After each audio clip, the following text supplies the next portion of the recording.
안녕하세요. 서지동 목사입니다. 오늘은 시편 24편입니다. 먼저 시편 24편의 말씀을 제가 읽도록 하겠습니다. 땅과 거기에 충만한 것과 세계와 그 가운데 사는 자들은 다 여호와의 것이로다. 여호와께서 그 터를 바다 위에 세우시며 강들 위에 건설하셨도다.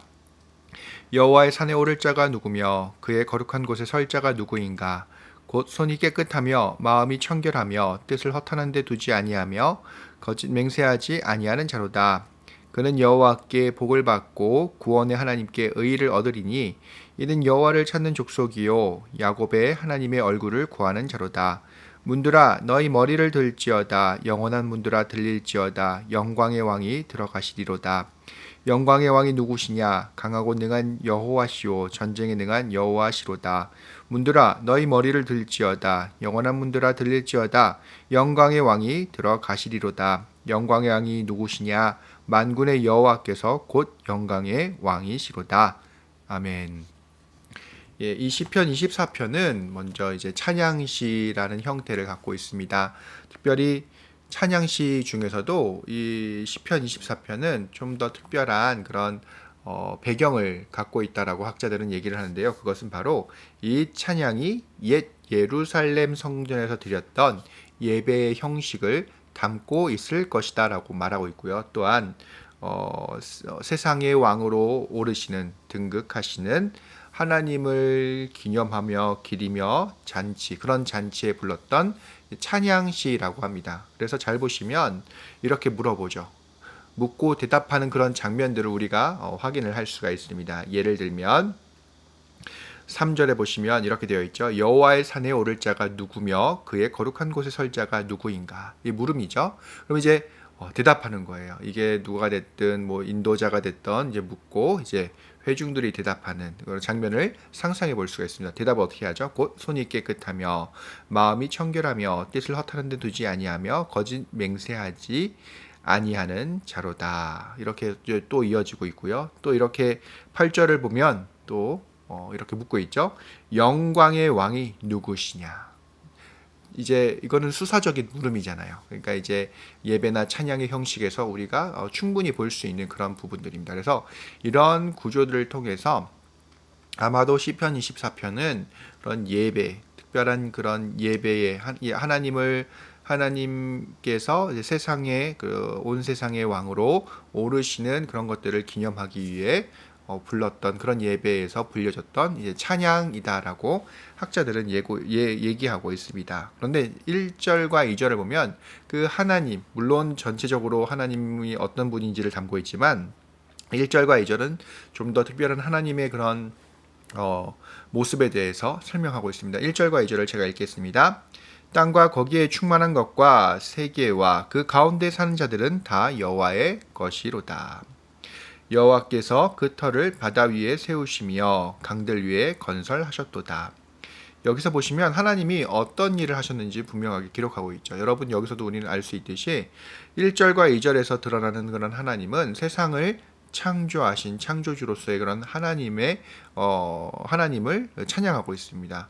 그런데 그 세상을 창조하신 하나님, 여기서는 특별한 동사 이제 건설하도다, 세웠다라는 것들을 이제 두 가지 동사를 통해서 표현을 하고 있고요. 또 하나 세계와 그 가운데 사는 자들은 다 여호와의 것이다 라고 얘기하고 있죠. 이것은 하나님께서 창조주임의 동시에 창조주이시면서 동시에 세상의 모든 주권을 갖고 계신 지니고 계신 분임을 분명하게 설명하고 그리고 찬양하고 선언하는 장면이다라고 할 수가 있습니다. 그것에 더해서 여기서는 특별한 하나님의 창조의 그런 모습에 대해서 찬양하고 있는데요. 여기서 보시면 단순히 하나님께서 바다 위에 세우고 강들 위에 세웠다는 것, 그리고 만물의 주인이시다라는 것들만 찬양하는 것이 아닙니다. 그러니까 하나님께서 세상을 창조하시면서 그 창조하셨던 피조물들이 살 수 있도록 좀 더 특별한 작업을 창조를 하신 거죠. 그게 바로 바다 위에 강들 위에 땅을 이제 올려 놓으신 거예요. 그런데 이 바다와 강들 위에 땅을 놓았다, 건설했다라는 이 표현은 되게 중요한 표현입니다. 뭐냐면 하나님께서 피조물들이 살 수 있도록 이제 땅을 창조하심과 동시에 물과 강들은 어떻게 보면 항상 하나님께서 세워놓으신 그 창조 질서를 위협하는 그런 악한 세력, 흑암의 세력들로 성경에선 이해를 하고 있거든요. 특별히 구약에서 그렇게 이해를 하고 있습니다. 그 얘기는 뭐냐면 하나님께서 그런 질서를 깨는 세력이 우리 사람들이 피조물들이 사는 영역들을 침범하지 못하도록 건설하고 세우셨다는 거죠. 그러니까 하나님께서는 질서를 창조하신 겁니다. 무질서가 이 땅을 침범하지 못하도록 그 위에 놓으신 겁니다. 그래서 하나님은 단순히 그냥 세상의 피조물들을 창조하신 것이 아니라 그 피조물들이 질서 가운데 살 수 있도록 평안하게 살 수 있도록 물과 바다와 강들 위에 그러니까 무질서 그 위에 땅을 놓으신 거죠. 질서를 세우신 것입니다. 그 하나님을 1절과 2절에서 찬양하고 있습니다. 3절에서부터 6절을 읽어보면 이제 성전에 들어갈 사람이 누구인지 그 자격 있는 사람이 누구인지 분명하게 얘기하고 있습니다. 제가 한번 3절에서 6절까지 읽어보겠습니다.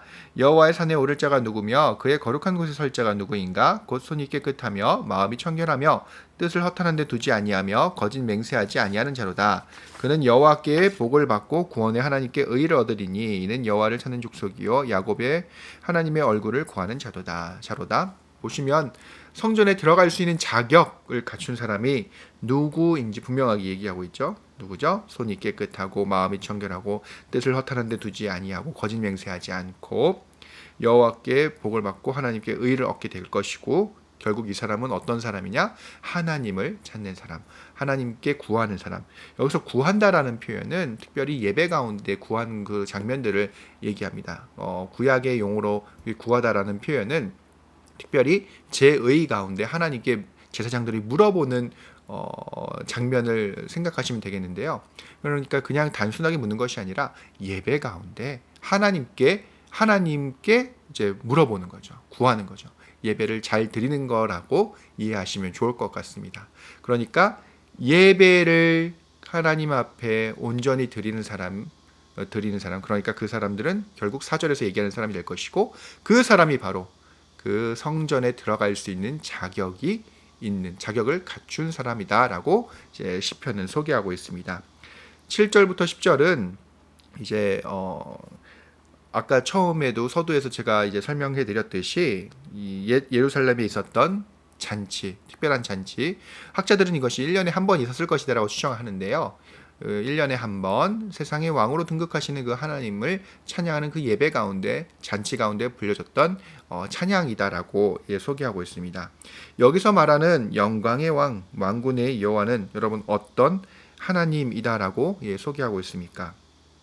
바로 이제 전쟁에 강하고 능하시고 전쟁에 능한 여호와시다라고 이제 표현을 하고 있는데요. 특별히 이 영광의 왕, 영광이라는 것들은 뭐냐면 영적으로 임재하시는 그런 하나님의 임재를 의미합니다. 그러니까 뭔가 우리가 육적인 그런 것을 볼 수는 없지만 영적으로 분명히 임재하시는 분임을 이 시편 7절 그러니까 24편 7절에서 10절까지 소개하고 있고요.